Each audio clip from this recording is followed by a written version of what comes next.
Andam matud pa si Vice President Sara Duterte nga moatubang sa impeachment trial kung gikinahanglan.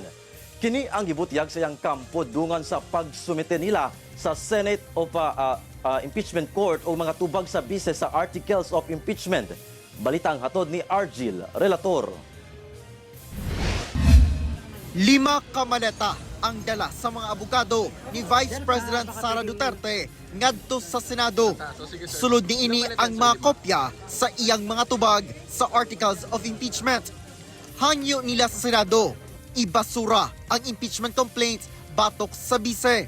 Ang gusto natin ay sana ma-dismiss itong articles of impeachment, our answers being filed without prejudice doon sa aming Supreme Court petition. Punto por punto nagitubag sa bise ang mga aligasyon batok kaniya o gi-question ang proseso nga gihimo sa Justice Committee.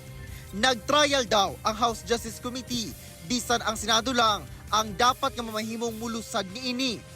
Predetermined o nahibalaan na daw dayon ang resulta sa hearings sa Justice Committee ni adto. Tungod kay una pa kini natapos, dunay mga miyembro matud pa nga nag-ingon dayon nga dunay igong boto aron ma-impeach ang bise.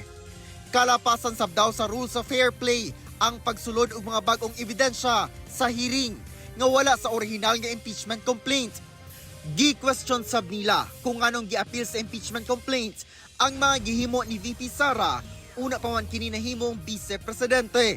Sa issue sa confidential funds, sumala sa depensa, walay pagmamatuod nga wala niya kinigigamit sa sakto. Sa SALN, wala matud pa napakita sa Articles of Impeachment nga dunay gikawat o tago nga yaman. Sa akusasyon sa political destabilization, sedition o pagpanghulga, sumala sa depensa, taken out of context ang mga pahayag nga gihimong basehan sa reklamo.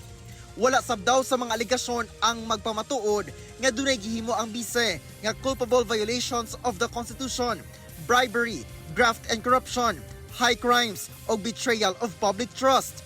Dugang sa depensa, gitutukan mismo ni VP Sara ang tubag nga gipasa sa Senado. Kung ano man ang isusulat namin doon, dapat talaga ay nanggagaling sa Vice Presidente, lalong-lalo na, diba, na pinasa talaga niya yung aming answer.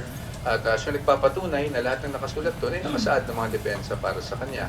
Andam sab daw ang bise sa trial kaniya.